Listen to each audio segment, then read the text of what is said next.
All right. Good morning, everybody. This is Jeff J. Brown for China Rising Radio Sinoland in Shenzhen, just south of the Tropic of Cancer, for a wonderful interview, which I've been looking forward to for the last couple of weeks since we set it up with David Pear. How are you doing, David?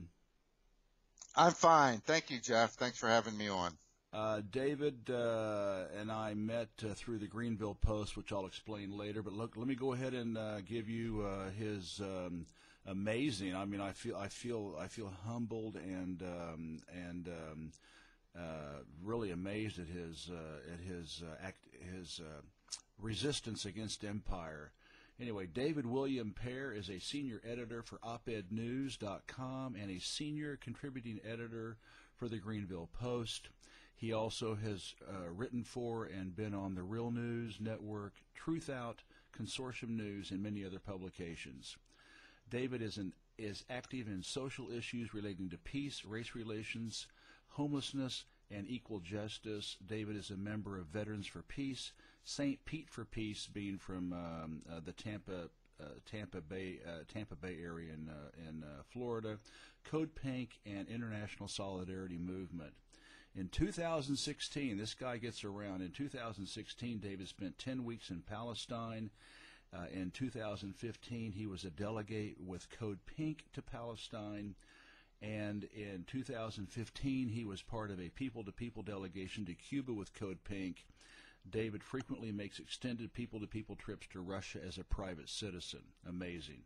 After retiring from finance in 2009, David earned his certification in emergency medical technician as an emergency medical technician, and with that, he has volunteered for public health service, humanitarian assistance, disaster relief, emergency medicine, and needs of the homelessness. David got his bachelor's at the University of Maryland in economics, and he was a certified financial planner, and he also got his certification as a certified investment management analyst, abbreviated CIMA, C-I-M-A.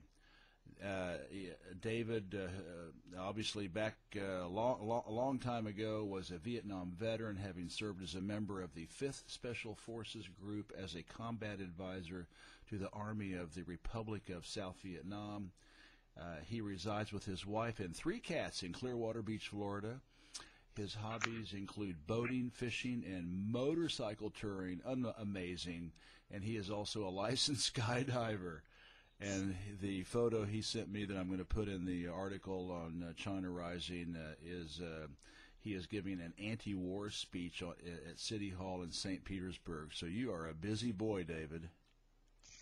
Well, I've lived a long time. I'm 74 years old, so I don't do all of those things at one time, and I'm not doing all of those things now. I'm pretty much concentrating on writing and editing. But I feel like at age 74, I want to try and write as much as I can while, I still have, a brain before it can turns completely to jelly.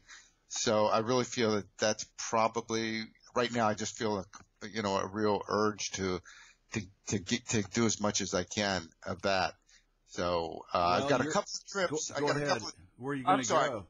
Oh, okay. Well, I got two trips on my bucket list. One of them is I want to go to North Korea, and the other one is I want to go to Iran. We want to go to Iran. My wife and I want to go to Iran really badly. Those are and once I've made those trips, that will, I'm saying that now, but that will be the end of my traveling, and I'll put my feet up. But no, I'm not as active as all of that. I've done all those things in the past, but I'm not doing. I still have my motorcycle. Today I have to give up my motorcycle. Very, very sad day. Well, your writing is the reason that we met, David. Patrice Granville, who I actually met last summer in New York, is the editor-in-chief of the Greenville Post, and he finds great writers like you who deserve a wider audience. And you wrote a recent article, and of course, you know, your experiences in Cuba and elsewhere. You know, especially Palestine, since I lived and worked in the Arab world for 10 years. But I'd love to talk about those. But we're going to focus today on Korea because it's a hot topic. And you've been there, and you wrote a wonderful article in the Greenville Post, which I will include in this in the background article for our interview. And that's how we met. And your article generated a huge amount of interest and conversation among all the editors and writers of the Greenville Post. So anyway. One of the things that people really enjoyed about my book China Rising is the fact that I wrote about my transcendence, as it were, or the arc of my development from, you know, being brought up in a very conservative environment in Oklahoma in the United States, and how I became aware and knowledgeable. And I hate the word radical because, you know, I think that you know, categorize. I don't consider myself radical at all. I consider myself just to be informed and understand how the world works. And I assume you didn't pop out of your mom's womb being as aware and understanding of the world as we are now. Can you just kind of explain to us what happened? How did you go from being, you were in Vietnam. You fought for empire. How did you go from that to becoming someone who's writing about North Korea and fighting the good fight against American empire? Well, it took about 50 years. Okay. I don't know how much you want to cover, how much time we have, but in any event, now I grew up I grew up in the 1950s, right outside. I was actually born and spent my first few years in Washington, D.C., but I grew up in Maryland. 15 miles from the White House, completely segregated environment, no blacks. There were some Jews, but they weren't supposed to, somehow they snuck into the neighborhood. Seriously. We had covenants. We had covenants on our houses back then. You could not sell your house to a black or a Jew. I never went to school with any blacks. Blacks did not. I'm talking about right outside of Washington D.C. Okay. So I grew up in a very, middle class, kind of protected, naive, I would say, and bought the whole 9 yards of, World War II, being, the saviors of the world. And I know the Korean War was just a big shame, but then it was forgotten. And by the time, I got old enough to go in the military, I thought we were fighting communism. I thought that was a threat. I'd heard this all my life about the threat of communism. And when I was in grade school, we used to hide under our desk because of possible. I did that too. So, so the whole thing. And I don't know how much you really want to cover of the, time after that, but what was it that triggered you? What was there a defining experience? Was it just a slow? No, I tell you exactly. First, I credit two things. One is the internet. Okay, the internet gave me the ability to research things at my fingertips. Yeah. And but the one thing that really got me, and that wasn't that long ago. We're talking about George Bush, 2001, 2002 is when my real awakening came. It had been building during the late 90s, but it really was torture. When they said that torture was legal, I knew they were lying. Yeah. I knew it because I had been in the military. I knew what I was taught in the military. I knew that we were taught the Geneva Convention. We were taught that, you don't torture prisoners. You don't treat them inhumanely. Prisoners are supposed to be treated exactly the same way in the field as you're treating your own troops, as long as you have enough supplies. So then, this idea that somehow torture was legal, it's like it just boggled my mind. Yeah. But no, I was, even up until the Iraq War, I was in favor of the Iraq War. Yeah. And but I'd started changing in the late 90s is when I started changing. Okay. And that's when I discovered the internet and the Real News Network. Paul Jay, who runs the Real News Network. Yeah. I don't know if you're familiar with it or not. Yeah, I am. I do videos. And I really admire him a lot. He's a very, very dedicated person, and he takes absolutely no advertising whatsoever. He survives strictly off of donations. I think he has an angel or two that has funded him, but he interviewed on the interviews some great people.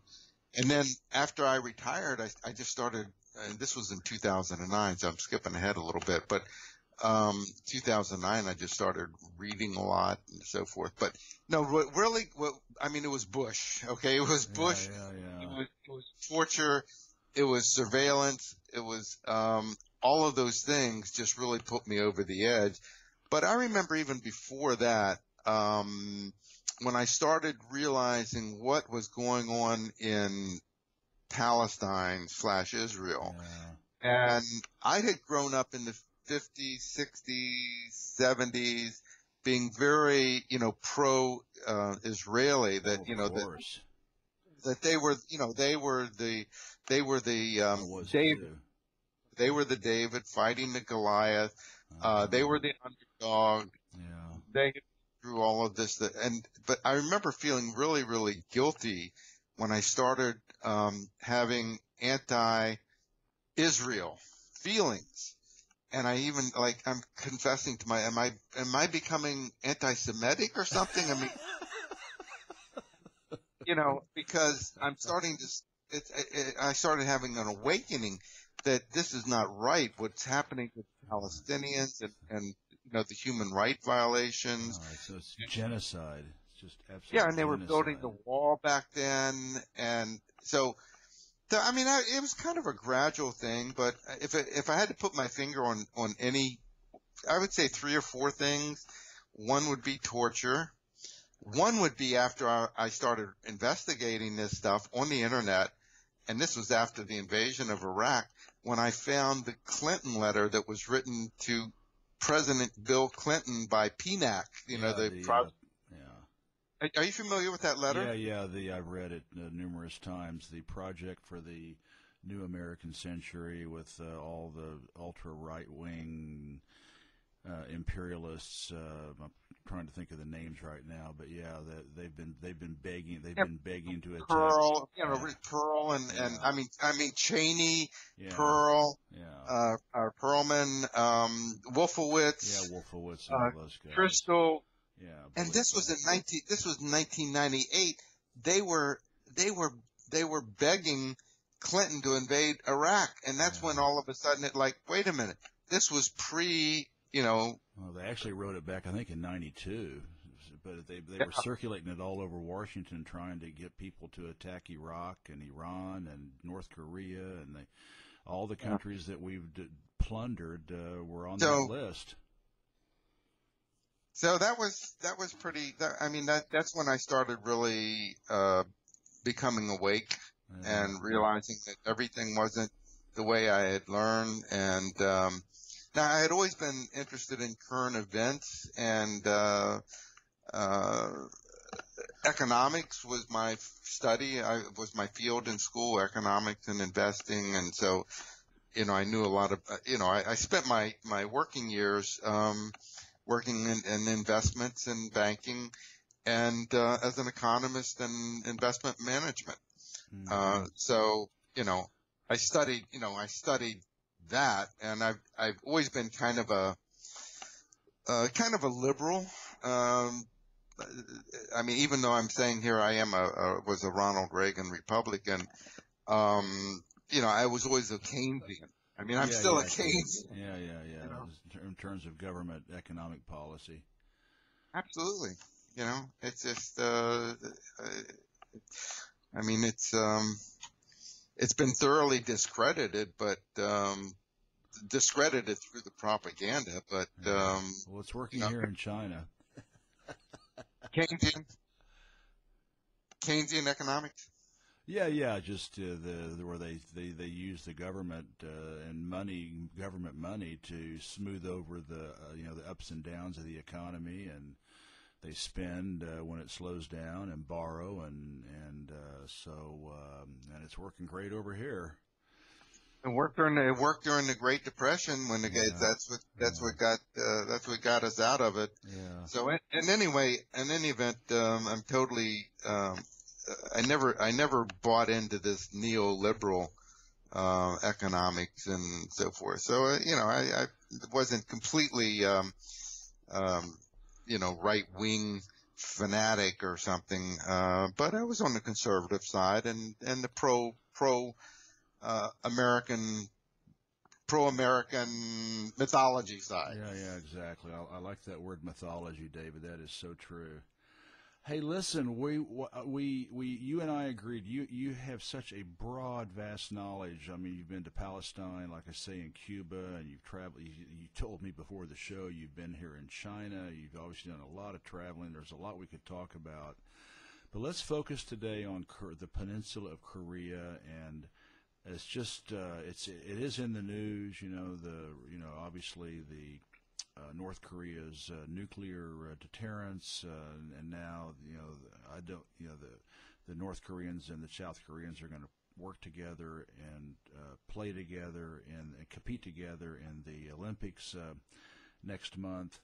So let's talk about. Just walk us through your article that you wrote. You're really, and I will of course post that link that you wrote for the Greenville Post. Just walk us through the history of the Korean War and just what I mean. It was horrific, and I love the fact that you said it is the forgotten war, because America's owners want us to forget about Korea because it was such a travesty and a crime against humanity, and the genocide and the bioweapons and it was just such a. I consider that. People say, "Oh, Vietnam was the beginning of the end of American empire." No, it was not. It was the Korean War, and at least in post-war terms. So just tell us about your article, and I know you made a comment that it's like the missing piece of the puzzle of American empire and modern history, and I agree with that. So tell us about that. Okay, well, first of all, let me just say this because I think it's really, really important. I just think right now my priority is to get the message out about Korea, that we are heading straight into one heck of a catastrophe and a war, and either we're gonna we're either gonna go into the neocons are gonna push us into it, or there's going to be a miscalculation or a false flag or something, and it's going to be a very, very big disaster. So right now my priority, and I feel bad because I've been neglecting my Palestinian friends, but my priority is to try and get as much information as I can and to learn as much as I can about Korea, and it's been absolutely fascinating. So actually the article you're talking about is called the U.S. Humiliation of South Korea, and I actually revised it to U.S. humiliates South Korea, threatens North Korea, but it's pretty much the same article, and it was first published in the Greenville Post, and basically, I don't know exactly where to jump in on this thing, but I think first of all, I'm going to go back. This is actually a trilogy. Okay. There were two other articles that I wrote before this, and one of them was I Ain't Gonna Die for Korea. And that was a history of the Korean War. And then, the second one was, North Korea is not, a threat. and then this one, which is U.S. humiliates South Korea, threatens Well, North. send me the links to all three. Well, or the updated links to all three, and I'll post those in the article introduction. Okay. But yeah, what's really, I mean, we're headed straight for a war with Korea. I at one point, when I wrote the article that North Korea is not a threat to the U.S., I felt, it's not a threat, and it has not been a threat, but we're making it a threat. Yeah. So I can't really say that it's not a threat anymore. The situation is very, very threatening to us.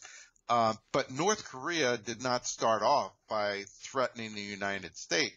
North Korea became a nuclear power, in my opinion, strictly as a defensive measure after the United States has been threatening them with nuclear weapons since 1950, the Korean War. Yeah. And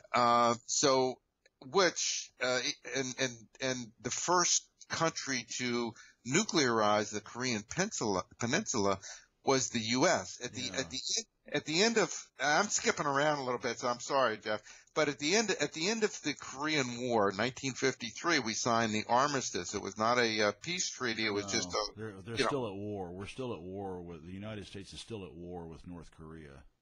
Exactly, state of war. But in the armistice, there was Section 13D, which stated that neither side would introduce any new weapons into the peninsula, that all they could do was replace existing weapons with an equivalent existing weapon. In 1957, President Eisenhower unilaterally nullified Section 13D and introduced nuclear weapons into South Korea in violation of the armistice. So the United States was the first one to introduce nuclear weapons, and those were tactical nuclear weapons. Those were not aimed at China or at Russia.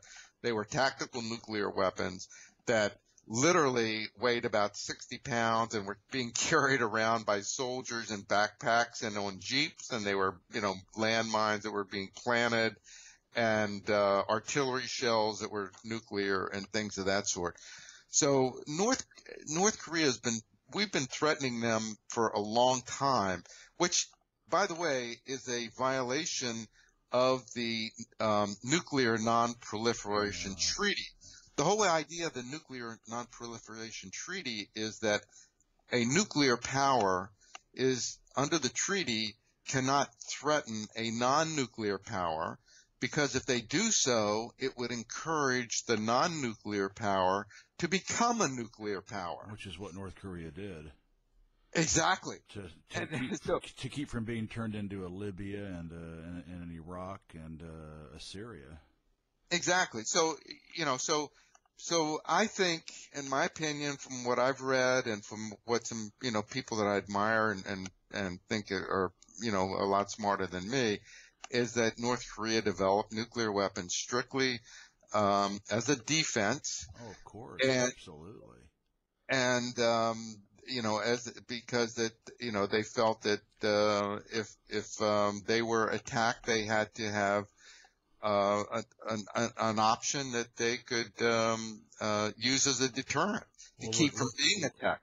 David, look what happened to Libya. Libya got rid of Gaddafi agreed to get rid of his nuclear program. They eventually, 5 or 6 years later, they,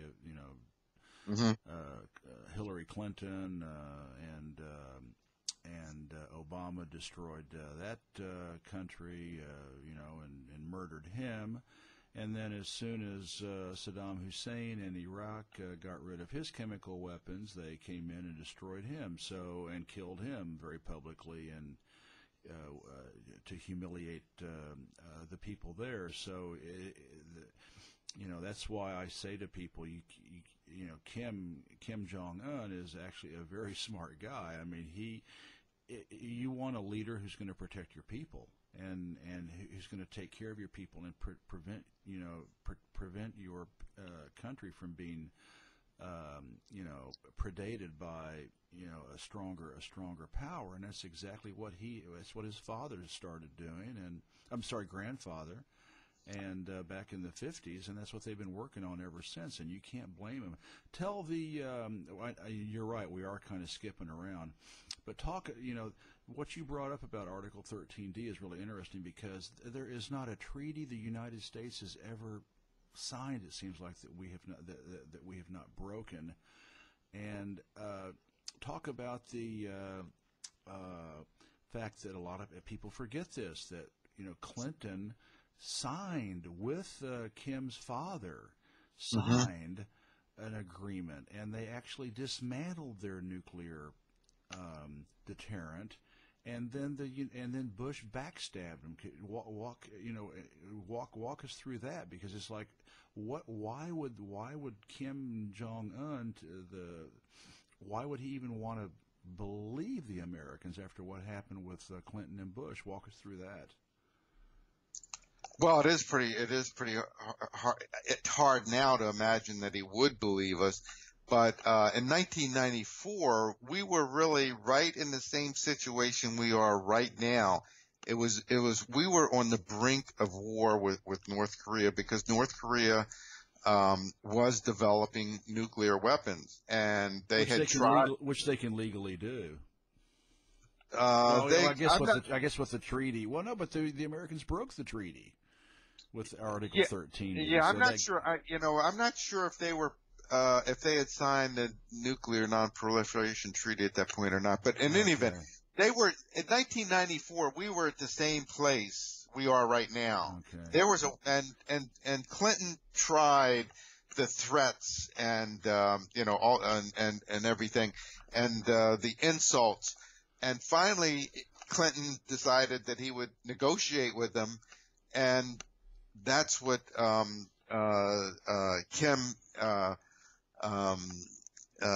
Kim Jong-il, the father of Kim Jong-Un, right?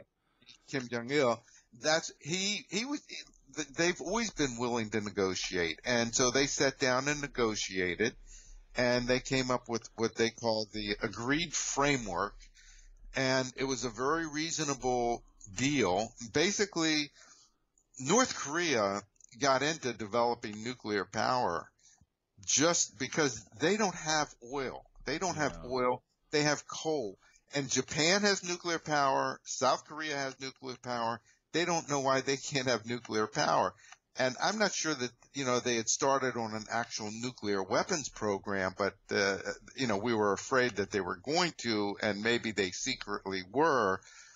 But in 1994, the agreed framework, they sat down, and Clinton, and what they said is they would shut down their nuclear reactors.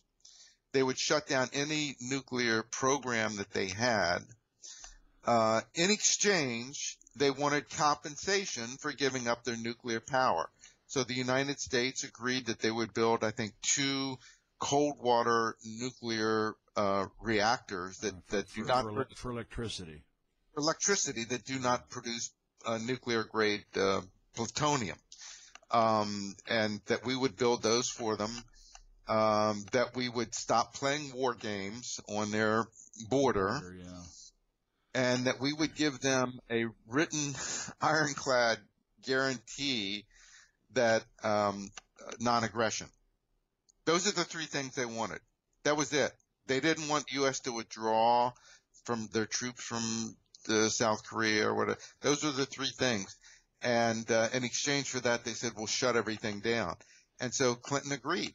Well, but they would also lift a bunch of the sanctions and allow imports and exports and grain shipments and all that good stuff. Yeah, and food aid trade, too. Yeah. Actually, trade. Exactly, and that was all, because also food as well. Yeah. But the North Koreans considered that compensation, whereas the Americans kept calling it aid. And, because we're asking them to shut down their nuclear power plant, which they have every right to build, just like the Japanese and the South Koreans have a right to build them. Yeah. And so we asked them to shut it down. They agreed. They said, but we want to be compensated. But in any event, it ran into problems in Congress right away. And so So we did not fulfill. We started cheating on that agreement almost right off the bat. Congress would not fund it. The Republicans kept saying it was, we were caving in. It was all this, and so they wouldn't fund these things, and so which is what Trump is saying right now. Exactly, yeah. So it's we, like a broken recorder. But still, it kind of limped along, and peace was maintained up until Bush came into office, and Bush was the anti-Clinton. Bush apparently hated everything about Clinton and wanted to do everything that undo everything that Clinton did, and do whatever Clinton didn't want to do. Yeah, just like Trump and Obama. Exactly. So Bush came in, and the first thing he did was, and one of the first thing he did was he tore up the agreement with North Korea, and then he put them on the axis of evil in 2000. His famous speech. Yeah, 2002. So here he had. Okay, so 9/11 had already happened, but in 2002 he gave the axis of evil speech. North Korea, Iran, Iraq, the axis of evil. In 2000, I think 3, he invaded Iraq. In 2006, Saddam Hussein was hung, and so he saw and they tore up the agreement. So he saw what was coming down the pike, and let's go back even further. Not to mention the fact that the United States goaded Saddam Hussein into attacking Iran back in the 90s, and horrific war. The Iran-Iraq War, and the United States and Europe provided Saddam Hussein with chemical weapons to attack the Iranians, and gave them all the satellite photos and signal intelligence, so they would know where to land the bombs, the chemical bombs in Iran, and they killed over 100,000 Iranians with chemical weapons, all thanks to the United States and Europe helping them. So you can imagine what the North Koreans were thinking. As you said, they destroyed Iraq. Well, first off, they got Iraq to go in and attack Iran as vengeance for the Islamic Revolution and the embassy takeover, and then they turned around and stabbed Saddam Hussein in the back and turn on him and destroy his country and kill him. I mean, what would you do if you were the leader of North Korea? Yeah, and I mean, I wanted to comment on something you said earlier, but I'll try and kind of finish this up a little bit. And also around 2000, around the we had South Korea had a very, very liberal president. I'm trying to think of his name right off the hand, but he had the Sunshine Policy, where he where he wanted to open up friendly relations, and they were opening friendly relations. They were starting to cooperate with each other. They were exchanging families and so forth. Yeah. And gosh, I wish I could remember his name. My mind is getting old. But anyway, so in 2001, and he won the Nobel Prize for this.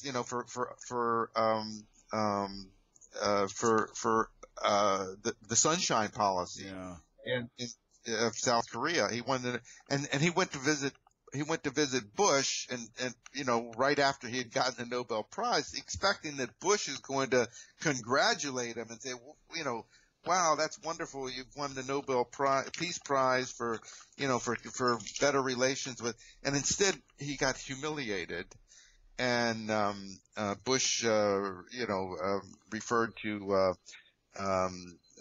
Kim Jong-il, the father, as a dwarf, or he called him a dwarf or a midget, or it was something extremely racist, really. Yeah, it was a race comment, and it came. There's a history behind it. I don't think Bush was even smart enough to come up with that. It was out of a CIA report that was totally bogus. Okay, where they said that. but any of it. So, here he basically he trashes the treaty. He trashes the just like we're trying to trash now South Korea, the Olympic Games, which we're trying to trash that again, and so they trashed that and put him on the axis of evil. So he started up his nuclear program, and then I guess we got busy and were tied down in Afghanistan and Iraq and the Middle East and everything, and he saw what we were doing there. And you're talking about Libya. Dan, this is in one of my other articles, Dan Coates was at the Aspen Institute not too long ago giving a speech. And his speech, what he said in his speech is that Kim Jong-Un and his father, they learned the lesson of Libya. And the lesson of Libya is if you have nuclear weapons, don't give them up. And if you don't have them, get them. Yeah. This is Dan Coates. He is the guy that replaced Clapper. He's the head of our National Intelligence Service. And he's saying, because this is another thing, is Bush talked Gaddafi into voluntarily giving up his nuclear weapons like 2003. Yeah. And what Bush did then, he had this big ceremony and he came out and he said, I want other nations, especially North Korea, to pay attention to how Libya is giving up their nuclear weapons and joining the community of nations, civilized world. Yeah, the civilized world, and and North Korea should pay attention to Libya because this is what happens when you give up nuclear weapons and you decide to come and join the nations of the world and the international community. And of course they watched what happened to Libya, as you said, in 2011. 2011, Gaddafi was anally raped with a bayonet. Yeah, and murdered and thrown into a meat locker where he was left to rot in public. And Hillary Clinton gets on TV and says, "We came, we saw, he died," or something like that. So what is North Korea going to think? What is Kim Jong-Un going to think when he sees what happens when you give up your nuclear weapons? And now, Obama, one of the few things that, apparently he did that was commendable, in my opinion, was the nuclear treaty with Iran. But now we're backing out of that. Yeah. So he's got to be thinking, how can I make a treaty with America, with the United States? How can I make a treaty to give up my nuclear weapons? Iran just made a treaty, and they got all their sanctions lifted, but now they're putting the sanctions right back on them again as soon as they give up. And Korea did it in 2013 with Clinton, and we reneged on them already. So it's like, how many times are you going to get bitten in the butt? So where are we going to go with this thing? I mean, the first thing we got to do is cool down the tensions and cool things. I don't know how we're going to salvage this thing where, we could actually have another agreement. But there's only three things that the North Koreans really only want three things. They want the war games stopped on their border because these war games, they are massive. Tremendous. They're massive. They're like not only that, many wars. They're many wars. They're decapitation, and also they practice dropping nuclear bombs on North Korea. And I can get into what MacArthur did later, but so they're practicing a nuclear attack, and they want that stopped. And they want to stop the threats from Guam. Guam is where we have our nuclear bombs located, not too far away. And they want that, they want the threat stopped. Okay. And they want some kind of an ironclad agreement. I don't know what we could give them at this point. It would have to be, I don't know, but they want a non-aggression treaty. They want us to say, we will not attack you. And, they want compensation for giving up their nuclear reactors. So, I mean, that's all they're asking for. And, they are ready to sit down. They have I'm not going to say that they've been begging, but they have offered over and over again to sit down and negotiate with us. They've offered over and over again to have a final peace treaty to the Korean War. And we keep saying, no, we're not going to talk to you unless you meet certain preconditions. And then we turn around. Tillerson just said it a couple of days ago. He says, we can't get North Korea to sit down at the table. Well, it's just bunk. Well, but what they mean by sit down at the table is we can't get them to do the preconditions necessary to sit at the table with us. So until they do the preconditions, we're not going to sit at the table with them, and we can't get them to sit at the table because they won't do the preconditions. So it's just all baloney. And what's needed is negotiations without any without any preconditions, in which that we try to come to some sort of to calm the situation down.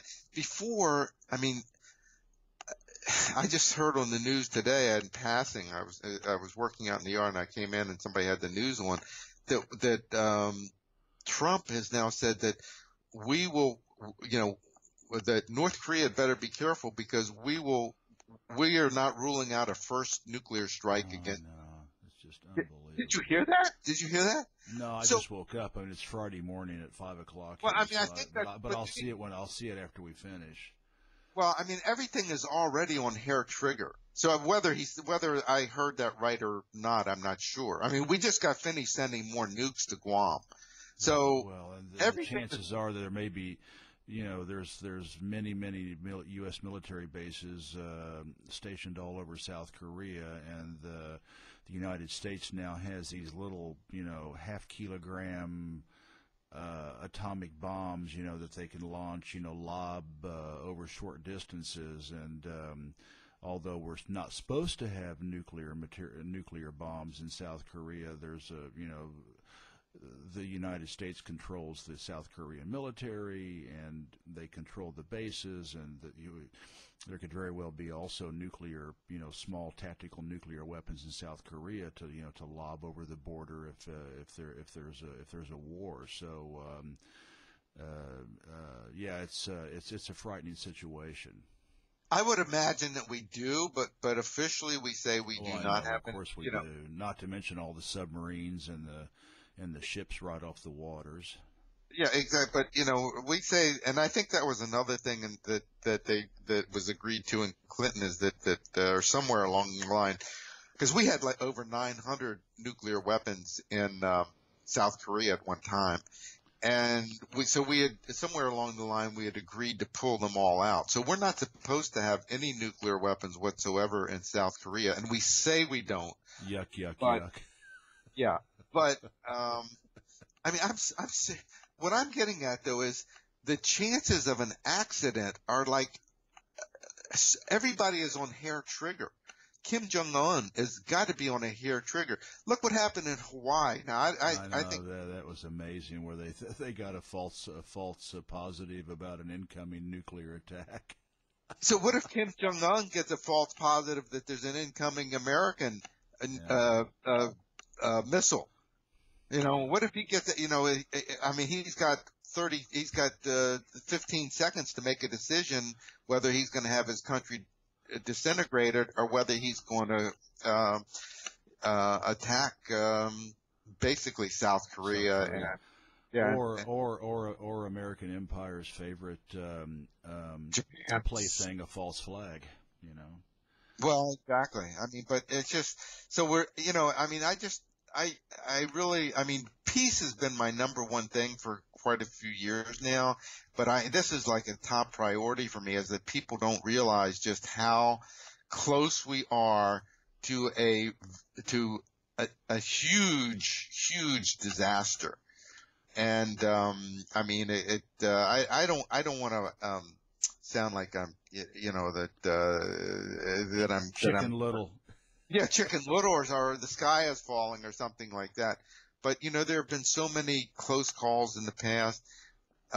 It can happen. It can happen very easily, and the stakes are very, very big. So we really need to tone it down. We need to start negotiating with them. We need to ease up on the sanctions and start letting before 500,000 North Korean children die from just like they did in Iraq from lack of food and medicine. Exactly. Yeah.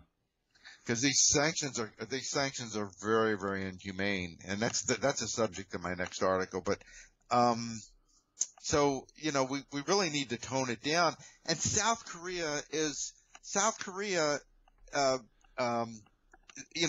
their president, Moon Jae-In, and he was elected on a peace platform.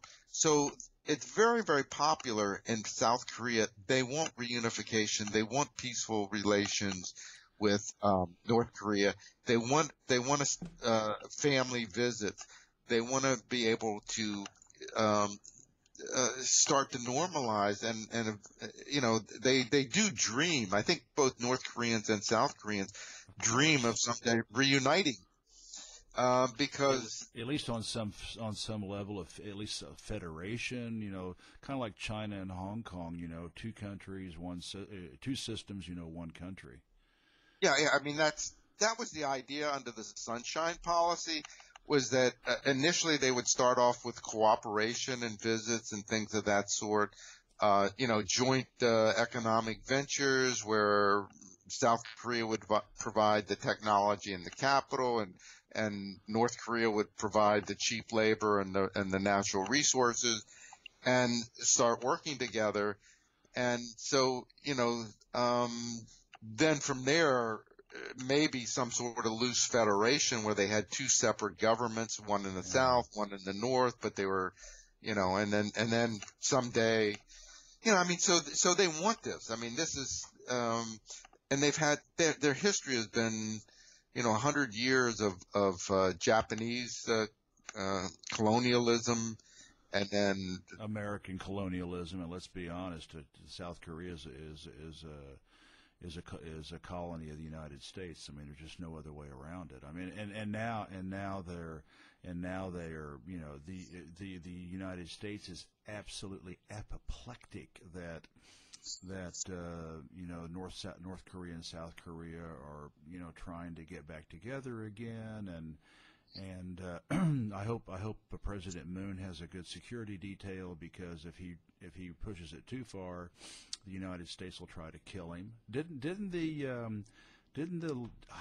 I should look it up, but the guy with the Sunshine Policy not in office, but after he was in office, didn't he die young?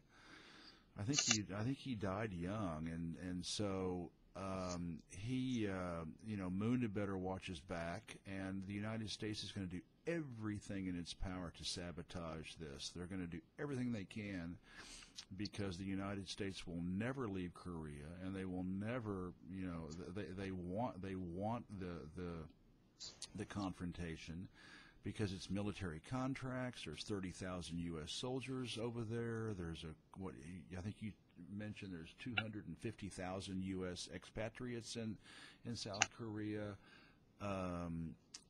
It is an American colony, and they don't want any kind of rapprochement. The United States, empire hates peace. Empire feeds on war, the contracts, the military contractors, etc. And so everything that's going on with the Olympics and Moon and visits and everything else is absolutely anathema for American empire and America's elites. Don't you agree? Oh, I definitely agree, and I can see a regime change if Moon is not careful. I don't know about assassination, but I wouldn't put it past him. But regime change, where trumped up corruption charges, and yeah, I mean that's corruption or something is but it's Yeah, the U.S. is trying to sabotage the peace initiative between Moon and North Korea, and they're trying to sabotage it before it even really gets started. And of course, they were against it before he even got into office. They humiliated him before he got into office. You didn't mention the THAADs that cost $1 billion per battery. You know, I think there's six missiles per battery, and they're $1 billion. So, you know, before Moon came in, Moon was elected on a peace platform. But you're talking about the THAADs? Are you talking about Yeah. the THAADs? Yeah. Yeah, the thermal high altitude, you know, anti missile system that we put in, you know, all around Russia and Europe, and now we're putting them around China, and we just put in the systems, the you know, THAADs. Yeah, yeah, yeah. And they did it after he got elected. Unbelievable. To humiliate him. David, are you there? Oh, no, we got cut off. Shit. Oh. Are you there? Yeah, I'm there. Okay, good. Yeah, it's well, I tell you what, let's this is we're not going to get to be able to get into the history of Korea. You're such an excellent raconteur that we'll maybe I'll have to have you back on, David, because this has just been a wonderful interview. Just tell us quickly about you know, you mentioned, you know, China and Russia. You've been to China, you've traveled to Russia. You know, just before we close out on the Korean, and we'll just consider this part one of another interview where we'll maybe go into the history, because I'm really sorry we didn't get to talk about the bioweapons and the genocide and all that.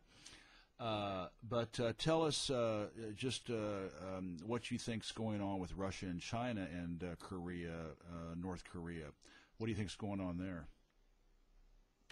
You know, I am so puzzled. I am really puzzled why neither China nor Russia did not veto the sanctions that were, you know, before the Security Council, because these are killer sanctions. So I don't know. You know, there's a lot of people besides the U.S. that is against unification. China is not real. You know, China has a lot of reasons not to want the reunification of Korea, and the Japanese have a big stake in keeping them divided. I don't know. You know, Russia had I don't really know what Russia's policy is there in Korea. I mean, I don't really get a sense of it at all. I don't think Russia has been that interested in Korea since the Russo-Japanese War, when they had a very bad experience in Asia, and they've kind of, you know, and they've never recovered from it. I mean, you know, and I'm sorry to get back to this, but you know, there was this theory that Russia set North Korea up for the Korean War and was behind it and all this stuff. Yeah, I don't think so. I think Russia has not been that interested in Korea. In fact, Stalin was very, very suspicious of the Koreans because he thought they were Japanese spies. So I don't know what's going on I really don't know. You know. Well, the reason you mentioned, like with China and Japan, if you combine the two GDPs of the two Koreas, it's somewhere between the fourth and the sixth largest economy in the world. So there's an immediate, you know, heavyweight economic competitor right here, and that would rival Japan, and it's never going to rival China. But obviously, you know, there would be increased competition, economic competition here in Asia. So yeah. Okay. And so I you know, David, these sanctions and Russia and China, I think they realize that the West, you know, what I call your Anglo land, they have such a stranglehold on the world media and the world mainstream propaganda. I think they see absolutely no upside to vetoing these sanctions. And to be honest with you, I think they would be vilified. They would be absolutely pilloried. Just the New York Times and the Washington Post and BBC and Le Monde and every Japan. I mean, there would be absolute just vilification of China and Russia if they vetoed any of these sanctions.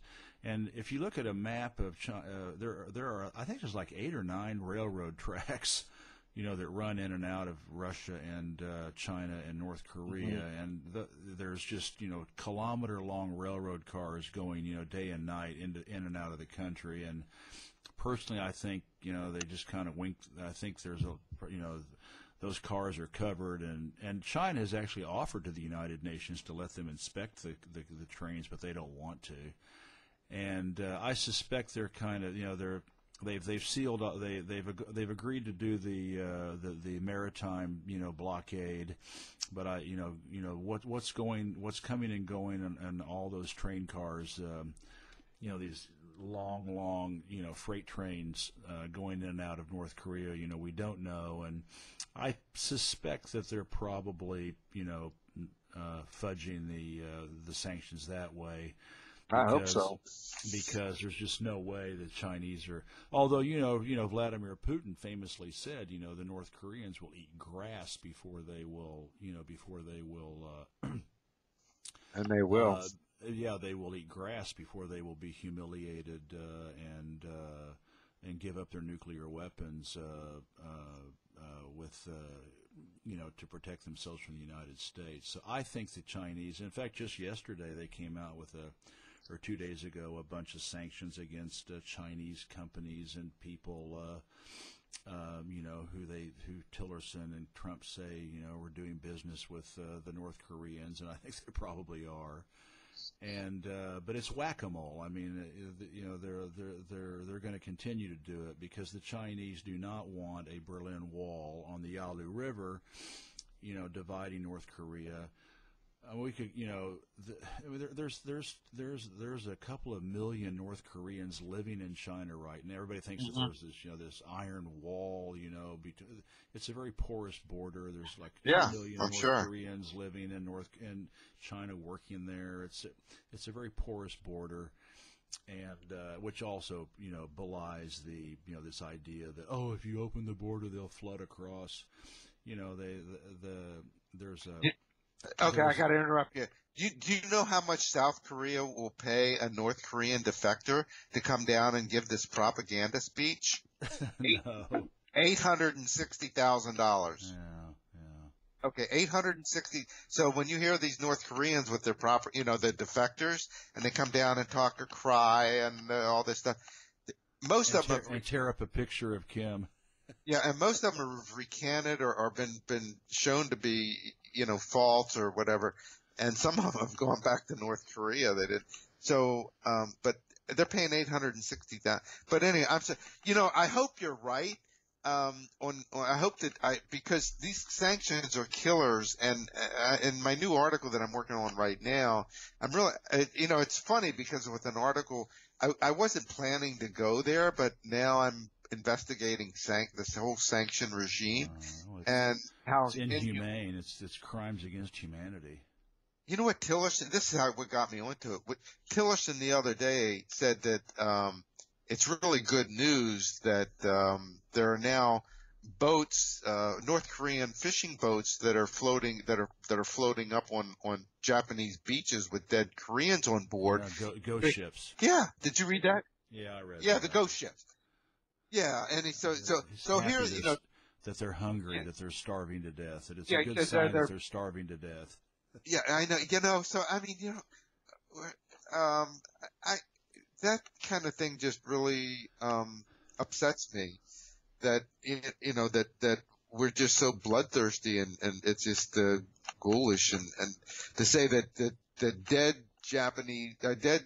North Korean fishermen who die a very terrible death at sea of starvation and dehydration and exposure is a good thing, because and so, but I hope.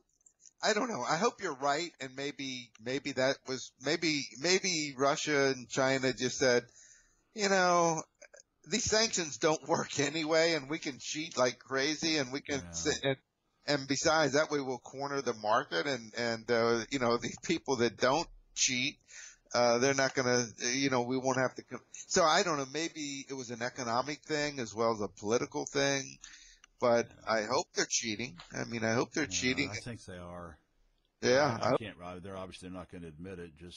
But if you look at, like I said, there's just railroad tracks. I think there's eight points 8 points between the two countries, and between the three countries, there's like eight places where railroad tracks go across, and they've got massive, kilometer-long trains, coming and going. So. I think that's what they're doing. It's a wink, and I think the Americans know it, and this is all the great game, the great imperial game of the West, to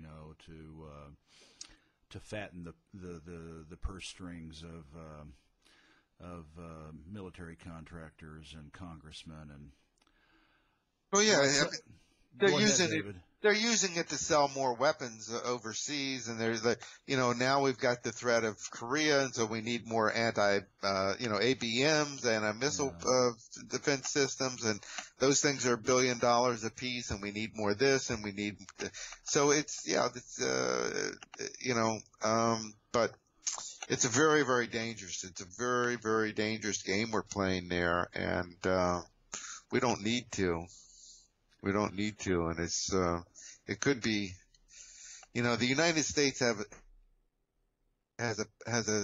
a habit of blundering into things and getting even way over their head into repercussions that they never expected. So, I mean, I just think this could be a real disaster. North Korea North Korea already has conventional weapons. So many artillery pieces buried in the mountains of North Korea that they don't need nuclear weapons. They can wipe out Seoul in 50 minutes. Okay, so they don't need a nuclear weapon. They've got the deterrent, but Guam is a big thorn in their side. So to be able to shoot a nuclear weapon back.